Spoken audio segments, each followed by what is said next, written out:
Deus e nosso Pai, gratos te somos por estarmos aqui, Senhor, celebrando a vitória do Calvário, anunciando a mensagem da cruz, podendo ao Senhor adorar e bendizer livremente, entrando em sua bendita presença pelo sangue da aliança.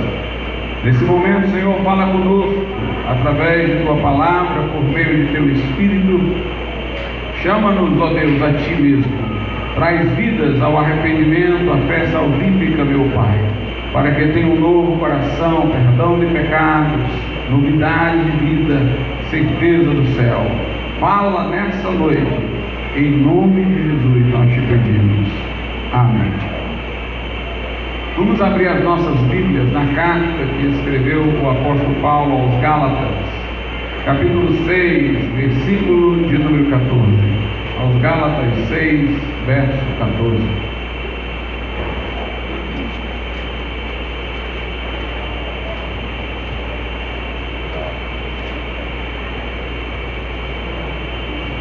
Diz assim a palavra do Senhor, aos Gálatas capítulo 6, versículo de número 14. Mas longe esteja de mim gloriar-me, a não ser na cruz de nosso Senhor Jesus Cristo, pelo qual o mundo está crucificado para mim, e eu para o mundo. Podem aceitar. Quando a Bíblia, meus irmãos, fala da cruz de Cristo, loucura da cruz, mensagem da cruz, a cruz a que ela se refere não é meramente o objeto, a figura de tortura. Alguns supõem que seja ato de devoção ter um crucifixo, o símbolo do instrumento pelo qual Jesus Cristo foi torturado para a morte. Mas o que a Bíblia quer fomentar não é a devoção a uma figura, muito menos a um objeto que era utilizado para tortura e morte. Cruz de Cristo é uma metonímia, uma figura de linguagem muito usual e conhecida, onde nós tomamos a parte pelo todo. E no caso, a cruz de Cristo é o evento da cruz, um evento irrepetível, histórico, assinalado no tempo. A cruz de Cristo é o ato de Jesus Cristo de ter sido entregue por nossos pecados, traspassado, moído, sangrado, para que nós pudéssemos ter redenção e salvação. Da mesma forma, quando a Bíblia fala do sangue de Jesus, muitas vezes é dito que somos salvos pelo sangue de Cristo, entramos na presença de Deus pelo sangue de Cristo. A ênfase que se quer dar não é ao líquido que corre dentro do nosso corpo, em si e por si, mas o sangue é uma metonímia, a parte pelo todo, é uma alusão à morte, ao derramar do sangue de Cristo, não a algo estático, mas a algo que aconteceu em movimento, ele ter sido morto, ele ter sido traspassado, ele ter vertido o seu sangue por nós. O Novo Testamento é cheio de figuras de linguagem dessa natureza, de metonímias. Na própria celebração da ceia, quando Jesus tomou o cálice, disse: este cálice é o cálice do meu sangue, é o Novo Testamento do meu sangue. Obviamente ele não se reportava ao recipiente, mas ao conteúdo, ao vinho que estava lá dentro, ao fruto da vide que estava dentro do cálice, não ao próprio cálice. Não era o objeto de metal que era representativo de seu sangue, mas o líquido lá dentro. Mas se tratava de uma figura de linguagem. O cálice representava o que estava dentro. A cruz mencionada aqui em Gálatas é o evento do Calvário, onde Jesus morreu por nós. O sangue de Jesus é a sua morte vicária a nosso favor. E isto é o coração, não somente do Evangelho, e Evangelho quer dizer boas notícias, as notícias sobre os benefícios advindos deste ato de Jesus Cristo de ter se entregue por nós, benefícios salvíficos, mas esta figura, esta mensagem da cruz não é somente o centro do Evangelho, mas o centro de toda a Bíblia. Jesus disse: examinai as Escrituras, porque julgais ter nelas a vida eterna, e são elas que de mim testificam. Jesus, portanto, disse que todas as Escrituras apontavam para Ele, que Ele era o centro das Escrituras, o assunto das Escrituras era a vida eterna, e as Escrituras davam testemunho dele, da vida eterna por meio dele. João também diz ao final do seu Evangelho, Jesus fez muitas outras coisas além destas, diz lá João, mas estas foram escritas. Veja o propósito de a Bíblia ter sido escrita, de o Evangelho de João ter sido escrito. Estas foram escritas para que creais que Jesus é o Filho de Deus, e para que crendo tenhais vida em seu nome. Então o centro da Bíblia é a vida eterna que é nos oferecida através de Cristo, que pode vir a nós através de Jesus, da fé em seu nome, em sua bendita pessoa. Mas essa vida eterna que nos vem por Jesus vem através da cruz, onde Ele levou sobre si os nossos pecados, que nos apartavam de Deus, que nos separavam de Deus, que nos divorciavam de Deus. E ali, no alto do madeiro, traspassado por pregos, tendo a coroa de espinhos sobre a cabeça, tendo já sido flagelado por chicotadas, Ele sangrava por amor de nós. Ele destruía o nosso pecado em sua própria carne. Ele concentrava em seu corpo tudo aquilo que nos separava de Deus, para que pudesse destruir em sua carne todas estas coisas maléficas e abrir-nos as portas do retorno à comunhão com Deus, da reconciliação com Deus. O próprio livro de Gálatas diz assim, no capítulo de número 3, versículo de número 13: Cristo nos resgatou da maldição da lei. A lei de Deus dizia: maldito todo aquele que não ficar em todos os pontos da lei. Portanto, bastando uma só transgressão da lei em um de seus pontos, como diz Tiago em sua Epístola Universal, o homem já tornar-se-ia culpado de desobedecer a toda a lei, porque a lei é no singular, não são leis, é uma lei, ou é obedecida por inteiro, para que por ela se viva, ou transgredida em um só ponto, ela toda é considerada transgredida, e o homem assim está sob a sua maldição. E pela lei, pelas obras da lei, nenhuma carne foi justificada, porque todos pecaram e destituídos estão da glória de Deus, então todos estavam sob a maldição da lei. Logo que o homem pecou, a terra foi maldita por causa do homem.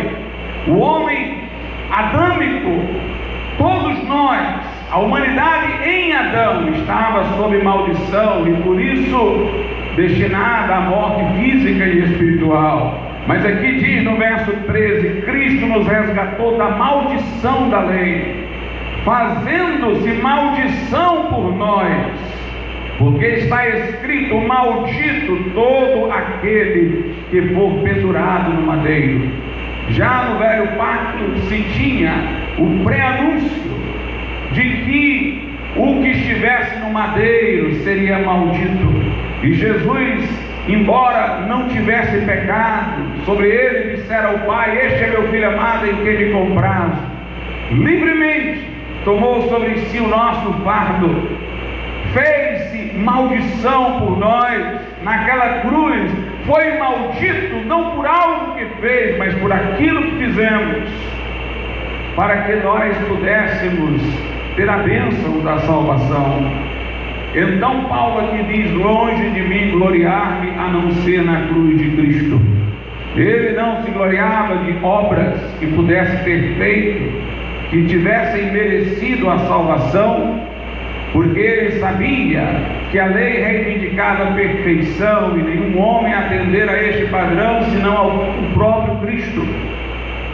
Ele sabia que todos pecaram, destituídos estão da glória de Deus, não havia obra em que ele pudesse se gloriar concernente à sua salvação, não havia religiosidade, cargo, posição, status, bens, nos quais ele pudesse se gloriar por ter por isto alcançado reconciliação com Deus.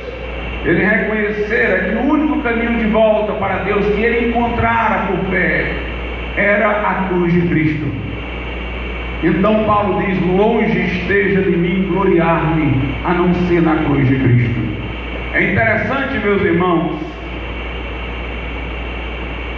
que Paulo deixa muito claro que o coração de sua mensagem era a mensagem da cruz. O coração de sua mensagem era o evento do Calvário.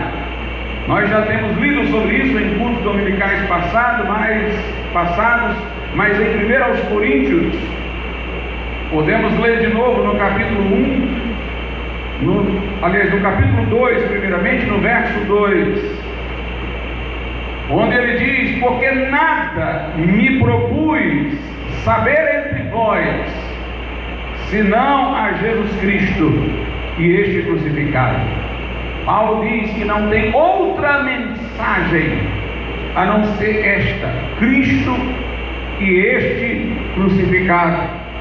Ainda na primeira carta aos Coríntios, no capítulo 1, a partir do versículo de número 21, diz assim: porque visto que na sabedoria de Deus o mundo não conheceu a Deus pela sua sabedoria, aprove a Deus salvar os crentes pela loucura da pregação, porque os judeus pedem sinal e os gregos buscam sabedoria, mas nós pregamos a Cristo crucificado, que é escândalo para os judeus e loucura para os gregos.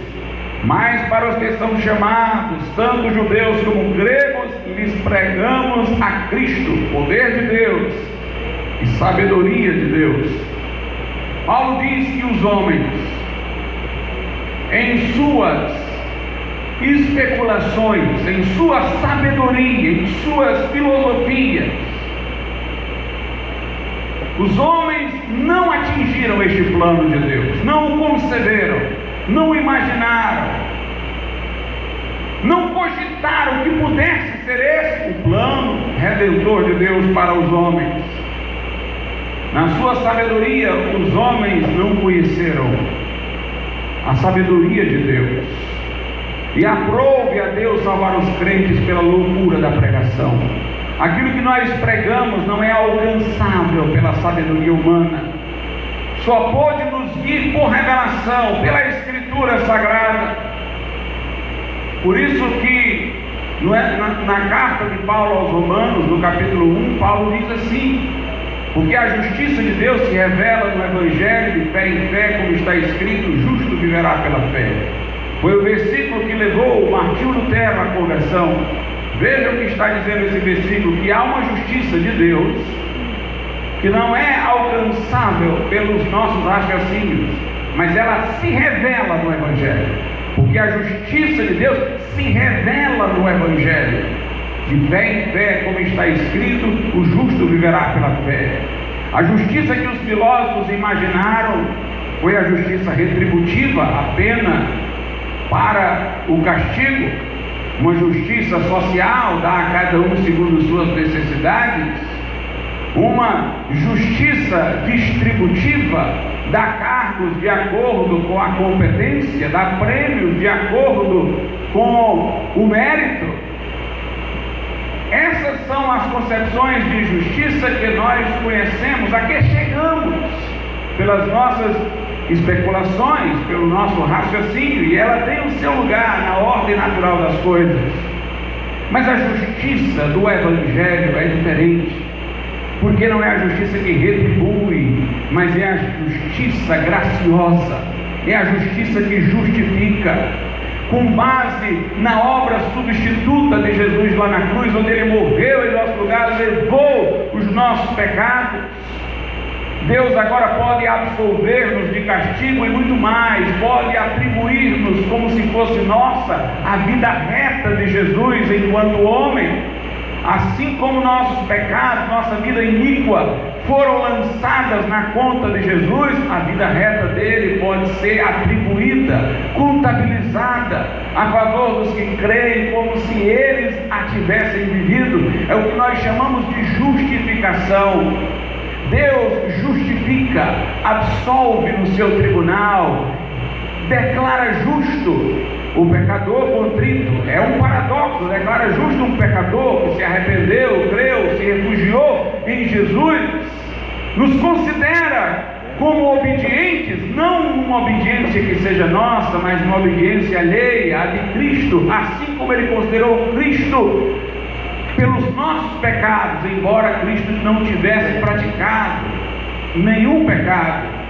É uma justiça que não está vindo para punir, para retribuir ou para recompensar o mérito, mas é uma justiça que está vindo para absolver o culpado. Nós imaginávamos misericórdia para o culpado, mas não justiça para o culpado. Mas Deus foi misericordioso quando enviou Jesus para morrer por nós no Calvário. Depois que Jesus morreu por nós no Calvário, quando cremos nele, Ele já não nos justifica simplesmente por misericórdia. Misericórdia foi quando Ele enviou Jesus. Ele nos justifica para Ele ser justo. Porque se nós estamos aceitando que Jesus pagou o preço em nosso lugar, se Deus ainda assim nos lançasse no inferno, então estariam os nossos pecados recebendo dupla condenação. Mas se nós aceitamos que Jesus morreu por nós e o recebemos como nosso Salvador, então nossa dívida está quitada na cruz. E quando Deus nos absolve e perdoa, não é só mais um ato de misericórdia, é um ato de justiça. Deus continua justo, mas está sendo, como diz Paulo aos Romanos 3, também justificador daquele que crê. Essa justiça, essa visão da justiça, não foi alcançada pelo homem, mas é a justiça de Deus que se revela pelo Evangelho, de fé em fé, como está escrito: o justo viverá pela fé. O mundo não alcançou a Deus pela sua sabedoria, e a sabedoria de Deus revelada para o mundo tornou-se como uma loucura, mas para nós que somos salvos é a sabedoria de Deus. Por que para nós é a sabedoria de Deus? Porque, irmãos, a cruz é o lugar onde os atributos de Deus são conciliados. A cruz é para deslumbrar-nos pela profundidade da sabedoria de Deus. Porque Deus é justo e misericordioso. São dois atributos que pareciam estar em conflito inconciliável. Pela justiça, Deus teria que nos condenar ao inferno, porque não poderia deixar o pecado impune. A sua lei não poderia ser objeto de retratação, de revogação.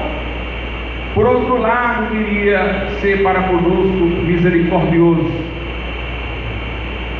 Poderia-se imaginar um Deus misericordioso que a tudo perdoava e lançava na lata do lixo suas reivindicações anteriores quebrantadas, e se poderia imaginar um Deus justo, implacável na sua lei, sem espaço para misericórdia.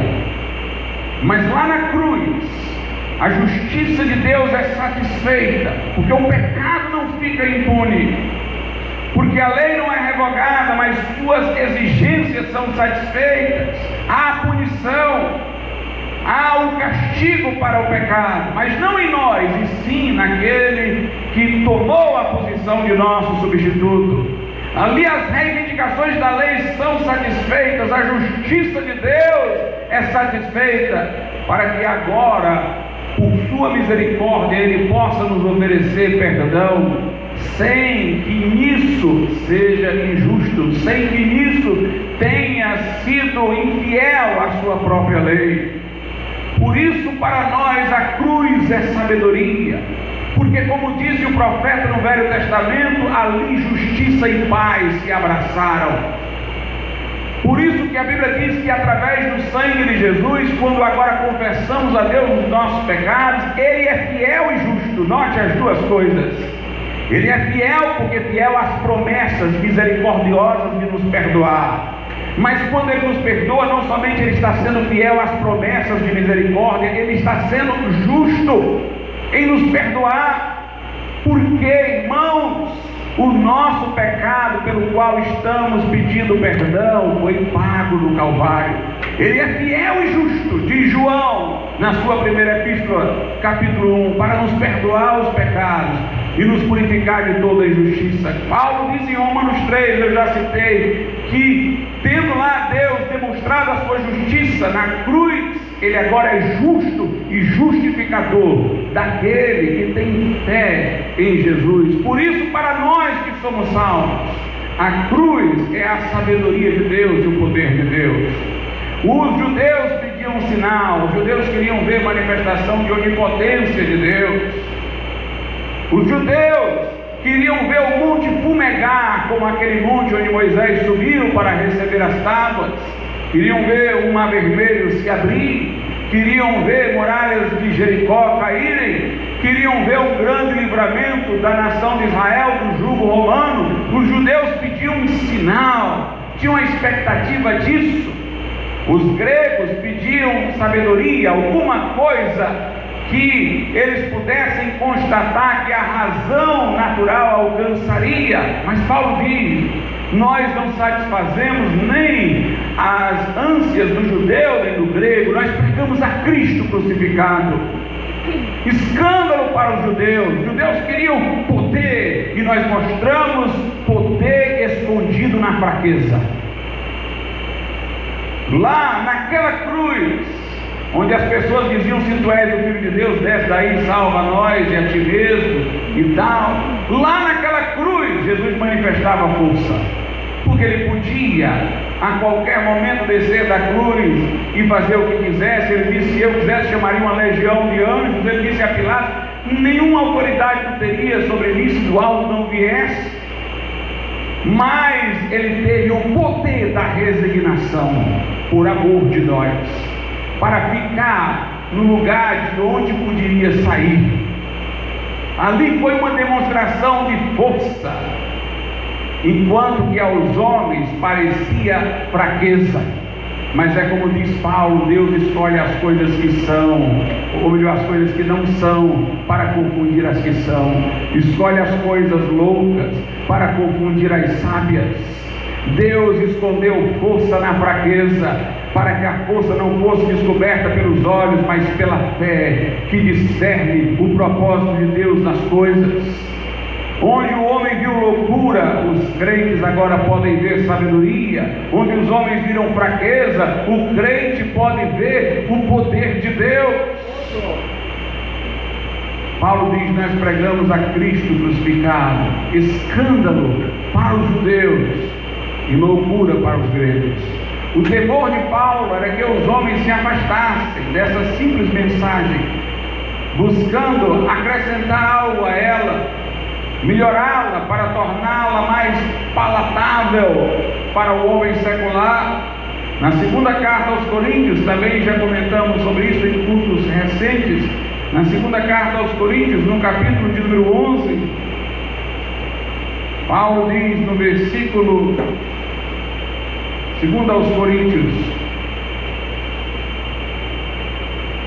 capítulo 11, no versículo de número 3: mas temo que assim como a serpente enganou Eva com a sua astúcia, assim também sejam de alguma sorte corrompidos os vossos sentidos, e se apartem da simplicidade que há em Cristo. Enquanto que alguns têm um caminho de salvação muito complicado, que envolve sacramentos, penitências, obras, purgatórios, um caminho, uma estrada altamente complexa. A Bíblia nos ensina que a salvação vem através da fé do que Jesus fez no Calvário. Essa mensagem, ela encontra como obstáculo no homem exatamente a dificuldade que o homem tem de achar que é tão simples o caminho da salvação. A mente humana gosta das sofisticações. É conhecida a história de Naamã, o leproso, o general, que foi até o profeta, visando a ser curado da lepra. E o profeta disse que ele fosse ao rio e se banhasse 7 vezes. E ele disse: eu não acredito, que eu fiz uma viagem de longe para alguém me dizer que para eu ficar livre da minha lepra eu tenho que mergulhar 7 vezes. Eu não vou fazer isso, que bobagem. E o moço que veio com Naamã puxou a roupa dele e disse: olha, se ele tivesse te mandado fazer uma coisa bem difícil, tu farias. Então o que é que te custa fazer uma coisa tão simples? E quando ele resolveu mergulhar 7 vezes no rio, ele foi curado da lepra. O problema dos homens é exatamente esse. Eles não podem acreditar que tudo esteja concentrado para a salvação dele na cruz. Ele acha que ele tem que cooperar com alguma coisa. O homem acha que ele não é tão deficiente espiritualmente que não tenha nada com o que cooperar. É uma forma de orgulho que existe no ser humano.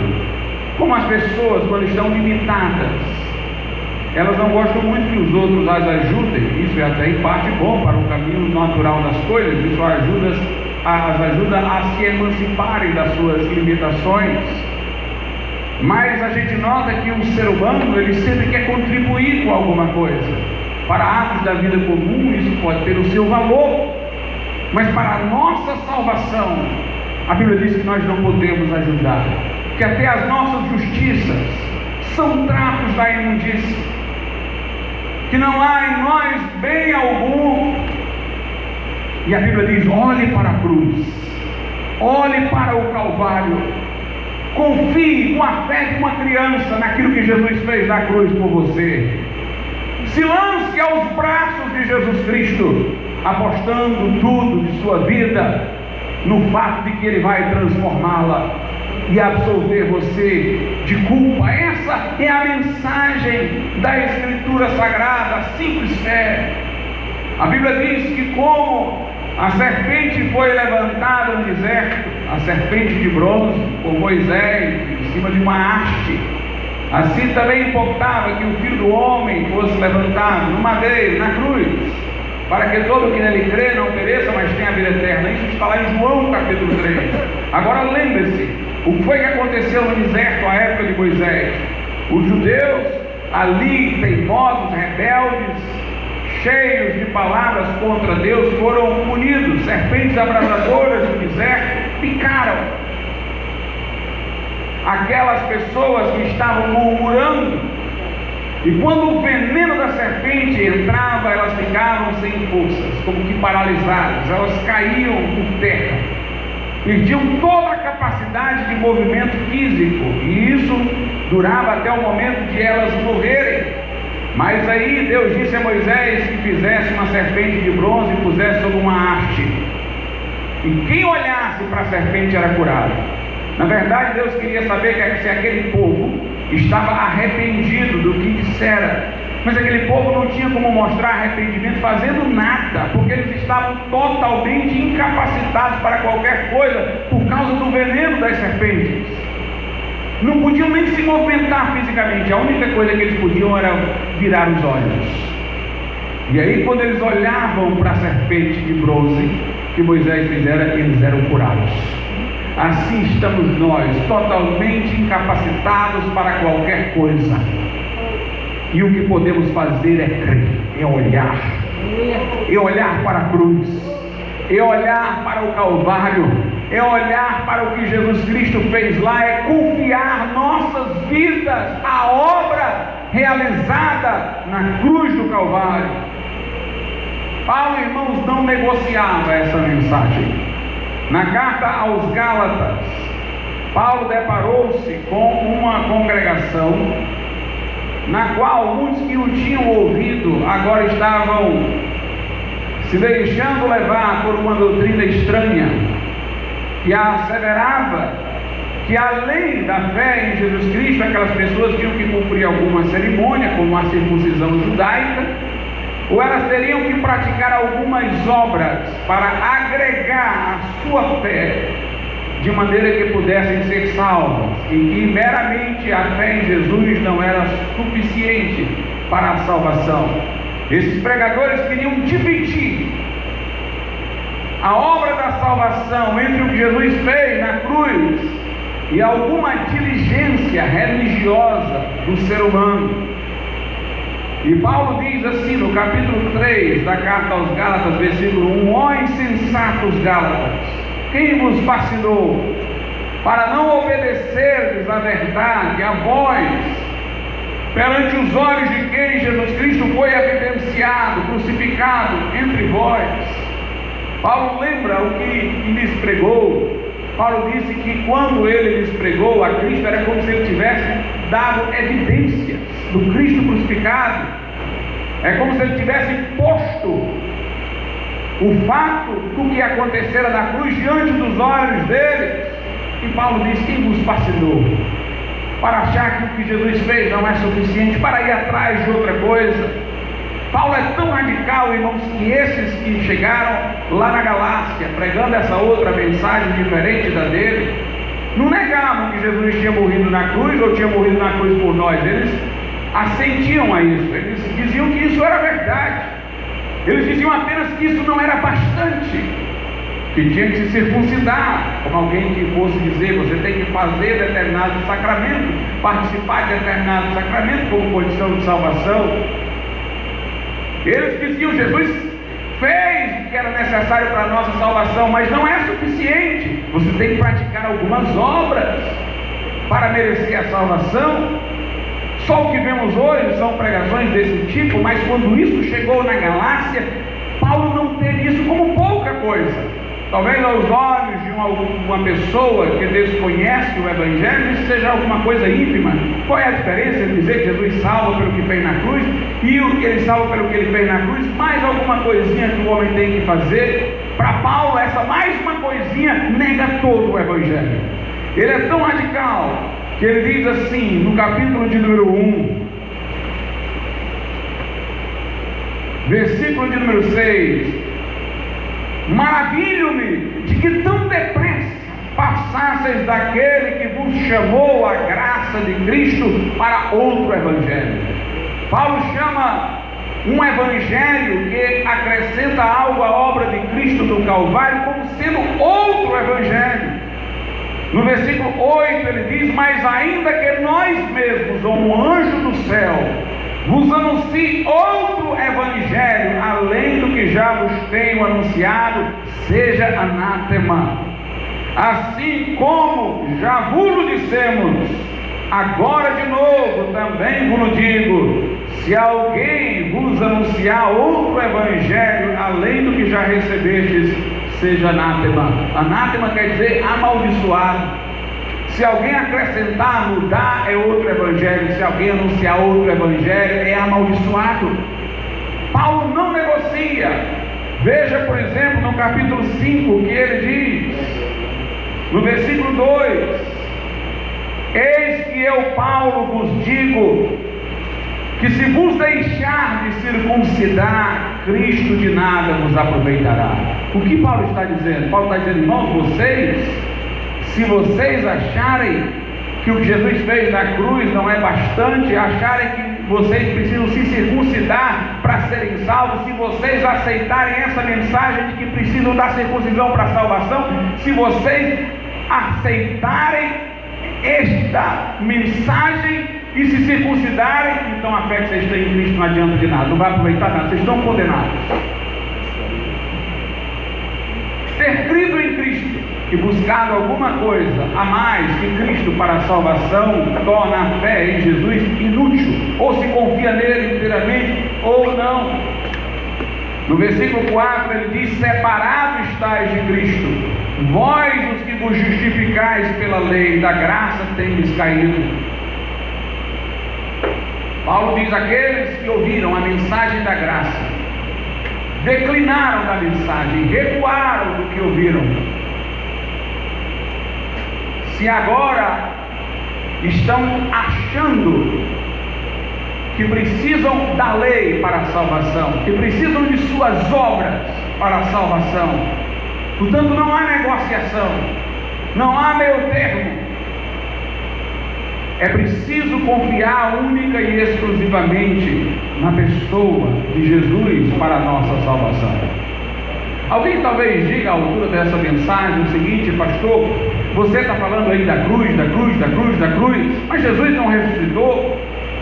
Paulo, na primeira carta aos Coríntios, não fala tanto da ressurreição de Jesus, dizendo inclusive que se Jesus não ressuscitou, vã é a nossa fé e ainda estamos em nosso pecado. Sim, é verdade.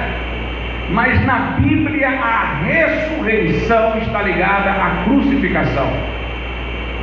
E não é a crucificação que é subalterna à ressurreição, é a ressurreição que é subalterna à crucificação. Ou seja, Jesus ressuscitou para que nós pudéssemos ter uma prova viva de que o Pai aceitara a morte dele por nós.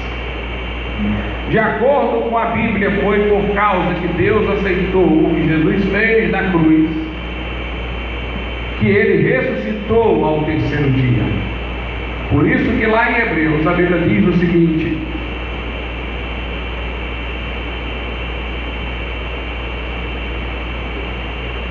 Hebreus capítulo de número 13, versículo 20.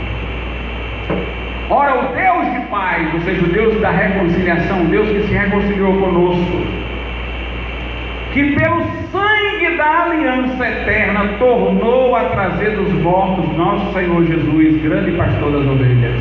Note, Deus tornou a trazer Jesus dos mortos através do sangue da aliança. Foi por causa do sangue que ele verteu, que foi aceito pelo Pai, que ele ressuscitou. Deus aqui é chamado de Deus de paz, o Deus da reconciliação, que se reconcilia conosco, que busca paz com os homens em Jesus Cristo.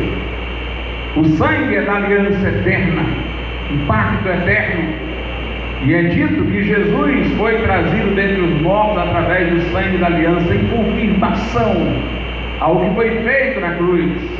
Portanto, nós falamos que Jesus ressuscitou, mas quando falamos isso é para dar realce a que a cruz foi aceita pelo Pai. Este é o centro. Lá no livro do Apocalipse, a Bíblia diz o seguinte, Apocalipse capítulo de número 5, é uma visão que João tem lá no céu. E a partir do verso 1 diz: e vi na destra do que estava assentado sobre o trono um livro escrito por dentro e por fora, selado com 7 selos. Este livro representa os acontecimentos proféticos. Esse livro selado quer dizer que o sentido da história, do que virá, estava oculto. Manter esse livro fechado significaria a ideia de que a história não tem significado,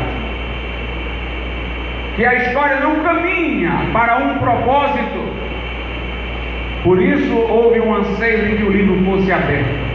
Se aberto quer dizer que o sentido da história vai se abrir, que alguma coisa vai dar sentido à história, aos acontecimentos que virão. Aí diz o verso 2: e vi um anjo forte bradando com grande voz: quem é digno de abrir o livro e de desatar os seus selos? E ninguém no céu, nem na terra, nem debaixo da terra podia abrir o livro, nem olhar para ele. E eu chorava muito. Obviamente João não choraria por algo insignificante, mas é como eu disse, manter o livro fechado era manter a história lacrada, era manter o sentido da história oculto. E eu chorava muito, porque ninguém fora achado digno de abrir o livro, nem de o ler, nem de olhar para ele. E disse-me um dos anciãos: não chores, eis aqui o leão da tribo de Judá, a raiz de Davi, que venceu para abrir o livro e desatar os seus 7 selos. E olhei, e eis que estava no meio do trono e dos 4 animais viventes, e entre os anciãos um cordeiro, como havendo sido morto, e tinha 7 chifres e 7 olhos, que são os 7 Espíritos de Deus enviados a toda a terra. Observe, João foi consolado, não chores. Tem um que é digno de abrir o livro e desatar os selos: Jesus não apenas desoculta o sentido da história, Jesus é aquele em quem a história tem sentido. Ou seja, a cruz define quem serão os vencedores. No caso, os que se refugiarem no que Jesus Cristo fez no Calvário, que herdarão novos céus e nova terra, e a cruz decide os condenados, que irão para o lago de fogo, aqueles que recusam o que Jesus fez no Calvário. A cruz, meus irmãos, é o que vai determinar o rumo da história. A cruz é o centro da história, é o polo de significado. Jesus, o Cordeiro, é o centro. E note que quando João viu, ele viu um cordeiro vivo, mas alguma coisa o fez perceber que ele havia sido morto. O cordeiro como que havendo sido morto.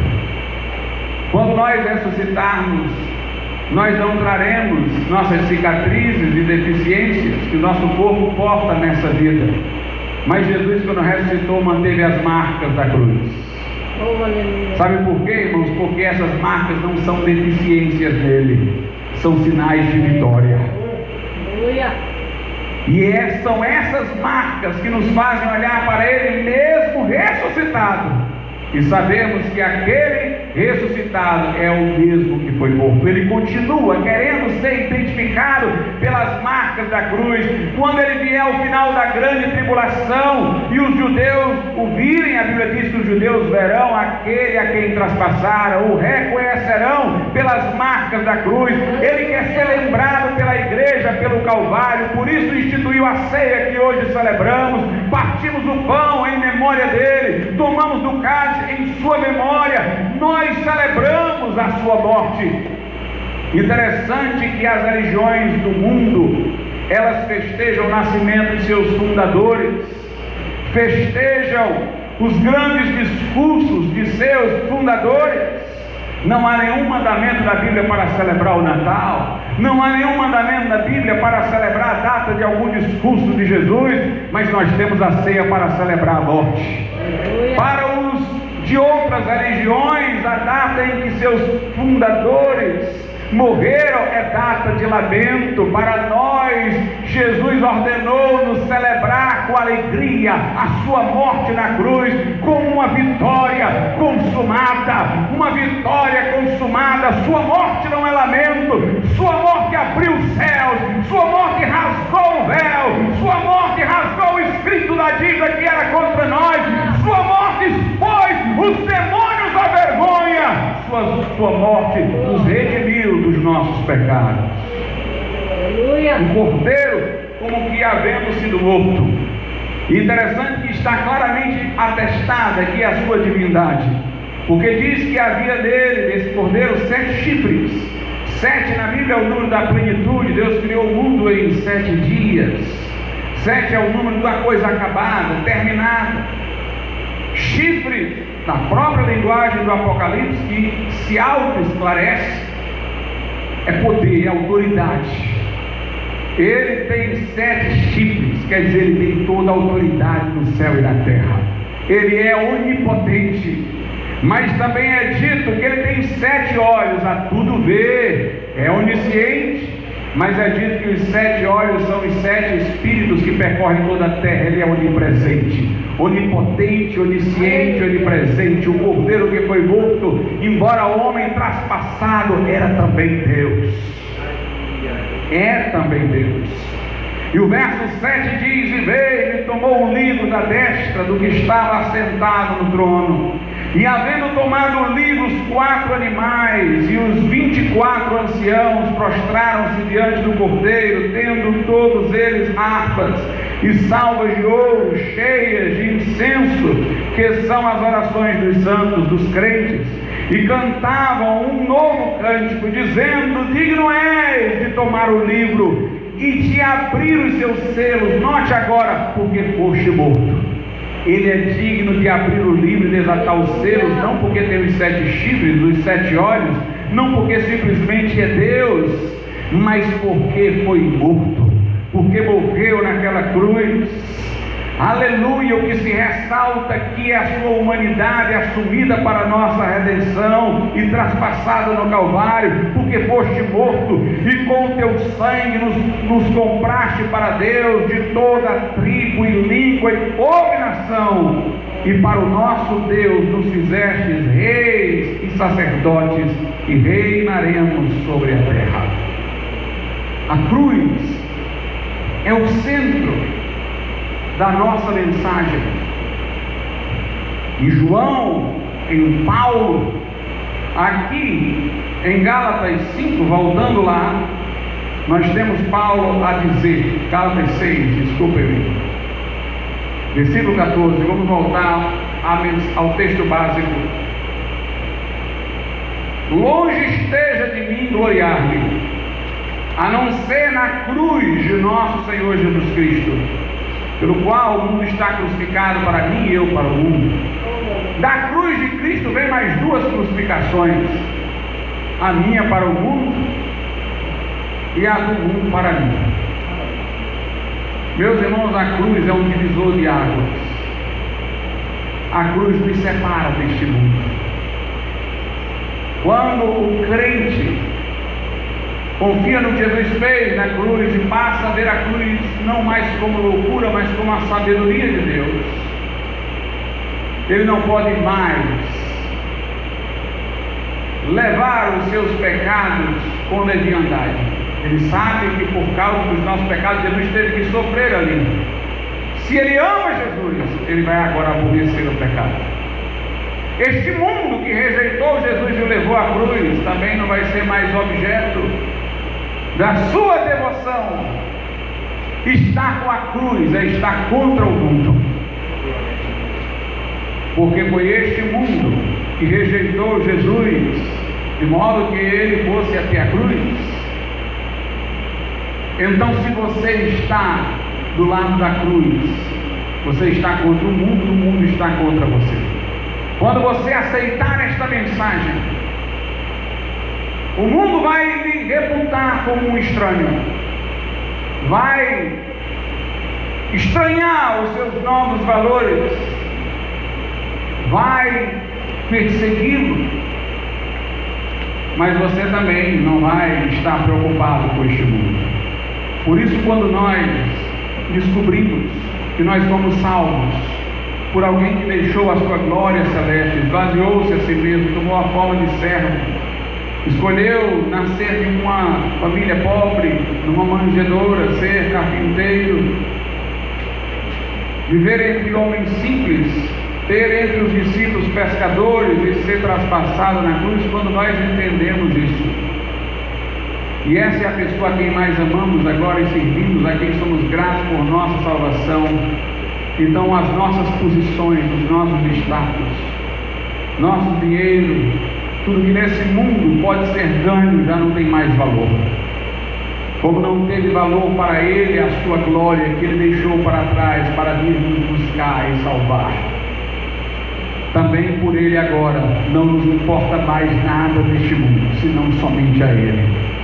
Por isso o crente é crucificado para o mundo e o mundo para o crente. Paulo deixa isso claro na sua própria experiência de vida na carta aos Filipenses, no capítulo de número 3, quando ele vai dizer assim, a partir do versículo de número 4, Filipenses 3, a partir do 4: ainda que eu também podia confiar na carne, ou seja, na minha condição humana, na minha posição como homem, Se algum outro cuida que pode confiar na carne, ainda mais eu, fui circuncidado ao 8º dia, tinha posição, portanto, dentro de Israel, da linhagem de Israel, da tribo de Benjamim, hebreu de hebreus, segundo a lei fui fariseu, segundo o zelo perseguidor da igreja, segundo a justiça que há na lei, irrepreensível.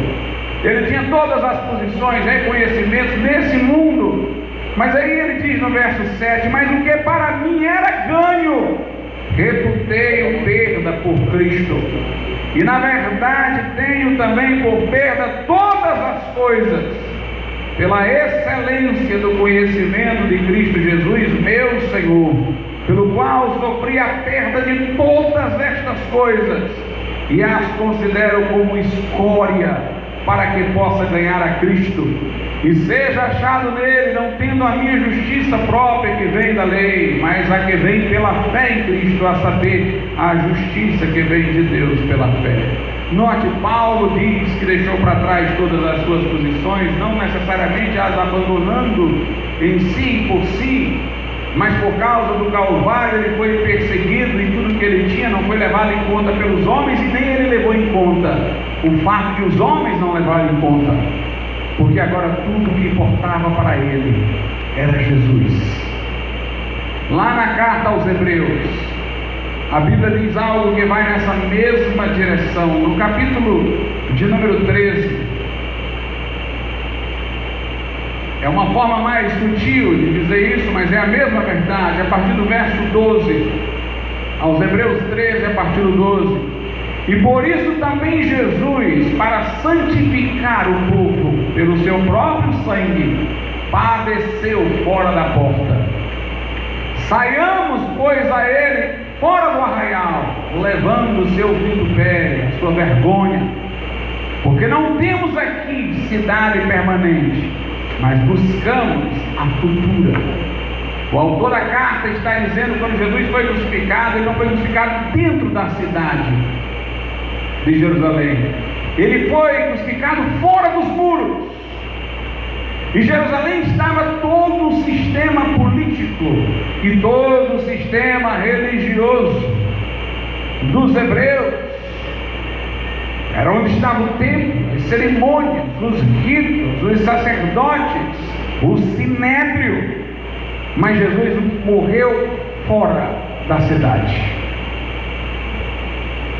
O que a Bíblia está querendo dizer é o seguinte: olha, seguir Jesus é sair do arraial, é sair de todo o sistema religioso desse mundo, é sair de todo o sistema político desse mundo e se unir a ele lá fora. Aí o escritor da carta diz: porque nós não temos aqui cidade permanente, nós somos peregrinos aqui, embaixadores, diz Paulo. Nós somos de outra cidade e estamos com embaixada aqui, nós somos da cidade celestial. Não temos cidade permanente aqui, não temos uma vinculação que o nosso coração reconhece aqui, mas nós buscamos uma outra cidade, uma cidade futura, uma cidade celestial. Pela cruz este mundo morreu para nós e nós para o mundo. Não quer dizer que vamos estar inertes, vamos estar pregando o Evangelho, confrontando os valores do mundo com a mensagem do reino. Viveremos dentro deste mundo numa tensão, porque iremos pregar contra o que este mundo valoriza, e este mundo nos aborrecerá. Mas em nossa peregrinação aqui não desanimaremos, porque nós sabemos que este mundo vai findar, mas há para nós uma cidade que vai brilhar eternamente. Nós buscamos uma cidade futura. Quando nós aceitamos Jesus como Salvador, aceitamos que Ele morreu por nós também aceitamos alguma coisa sobre nós. Na Bíblia há uma correlação entre nós e Jesus. Todo conhecimento na linguagem bíblica é um conhecimento relacional. Por isso que tem um texto na Bíblia que diz assim, eu creio que é lá em Gálatas: conhecendo a Deus, ou seja, sendo conhecidos de Deus. Sempre há os dois lados. O nosso conhecimento é relacional. Lutero insistiu muito nisso. Lutero dizia que os escolásticos, os filósofos medievais queriam descobrir alguma coisa sobre a natureza de Deus, falar de Deus como o motor não movido, a causa não causada, as definições aristotélicas. Mas Lutero dizia: na Bíblia não tem essas definições de Deus que lhe prescrutam a natureza. Toda definição de Deus na Bíblia é relacional. Deus é o Deus que tirou Israel da terra do Egito. É o Deus e Pai de nosso Senhor Jesus Cristo. É o Deus de Abraão, de Isaac e de Jacó. Nós conhecemos a Deus como Salvador se nós conhecemos a nós mesmos como pecadores. Calvino disse isso nas suas Institutas. Ele disse: nós só conheceremos quem somos conhecendo a Deus. É sob a luz de Deus que nós enxergamos quem somos. Nós descobrimos Deus como Salvador quando nos descobrimos pecadores, descobrimos a Deus como Senhor, nos descobrimos como servos. Um conhecimento de relação. Então, quando eu aceito que Jesus morreu por mim, eu aceito que eu morri. Porque se Ele morreu em meu lugar, Ele morreu como meu substituto lá naquela cruz. Então, na verdade, para Deus, era eu que estava morrendo. E eu tenho que aceitar isso. Aceitar que Jesus morreu por mim é aceitar que eu morri com Ele. Morri com Ele para este mundo, para viver para Deus.